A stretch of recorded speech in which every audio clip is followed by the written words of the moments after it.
In this segment, I want to introduce one of the most important concepts, especially in terms of basic concepts, to understanding MATLAB and to being able to do anything in it. It derives from the fact that the way MATLAB was conceived as a programming environment.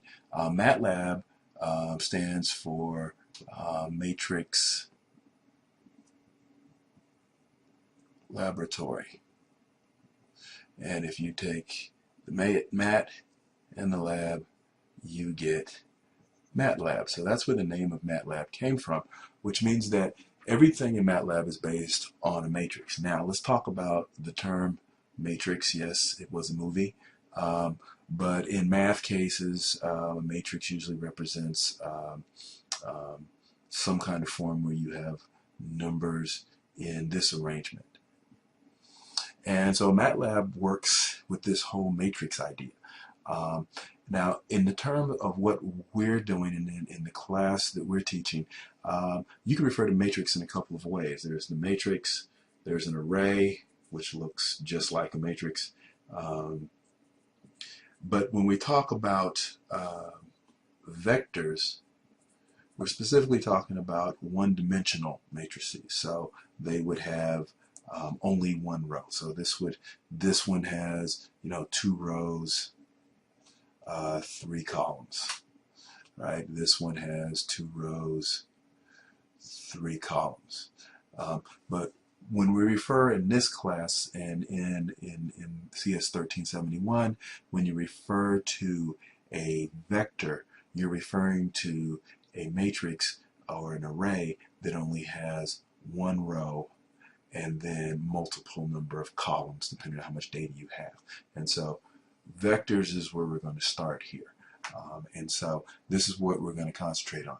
So let's take that concept of vectors and let's do an overview here in terms of what is a vector, in terms of the variables that we've talked about in that thing. So if I come in here, and let's take a step back. If I come in here and I have variable A, which values 3, and variable B that has a value of 6, and variable C that has a value of 7, and let's just say variable D that has a value of 8.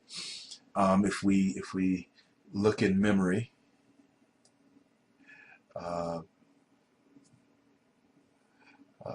this is memory location that we've named A, this is memory location that we've named B, memory location that we've named C, memory location that we've named D, and these are the values that are in those memory locations because of these assignments here. Well, let's say if this information, this data, these numbers were related in some way, and we wanted to sort of do operations on them as a group.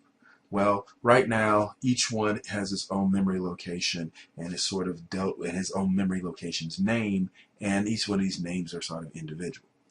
Vectors allow us to do something like this. Let's say if we had vector E, and this is actually how you define a vector. We had 3, 6, 7, 8, right? The equivalent of memory location here is that now we have memory out in the computer. Now E refers to this whole block. And this location is E1, and this location is E2. And we put parentheses around here. E3 and E4. And so this one has the value 3, 6, 7, and 8. So now you can, by moving variable E around and doing operations on variable E, you can actually operate on all these things together as a group and as a bundle, which makes things a lot easier and really creates some sort of magical things. If you've programmed in other languages, this whole concept allows you to do some very interesting things in MATLAB that would be a little bit more arduous in other languages. Furthermore, you could come here and maybe do a variable F. And let's say instead of putting numbers in there, I put text or letters in there. All right, so then F would look something like this in memory, where this would be F1, F2, F3, F4, and this would have a G, whoops, Q, I'm sorry, there is no F4 in this particular vector. And likewise, I could do a G. And let's say if I put true, T-R-U-E, and a false, and a true, and maybe another false here. And I had a vector that looked like that. So I could do G, in memory would look something like this. Let's make it a little bit bigger so you can see it.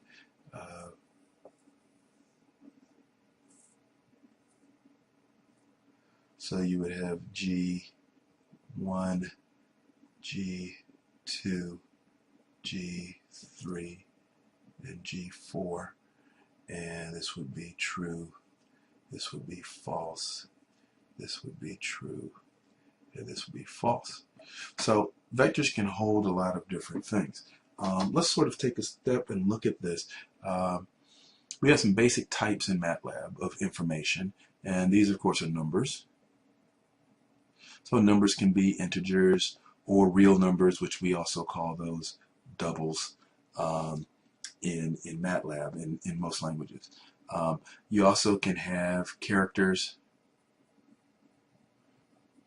which are usually denoted by a quotation mark.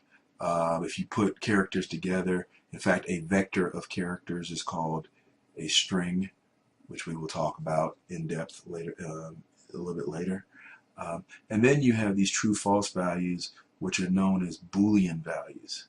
And we have a whole discussion on Boolean values and how they operate and that kind of thing. And these are actually the basic types that we'll deal with in MATLAB. And those are sort of the fundamental types. And then you build on that with things like vectors and arrays and matrices and what have you.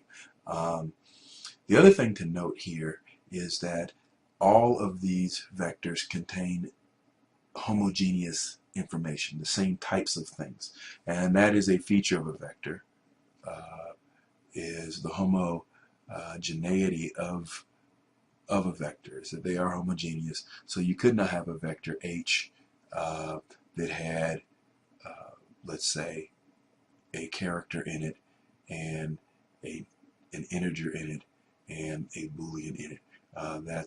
You can't do that. Things have to be homogeneous with vectors. And so this is an overview of vectors.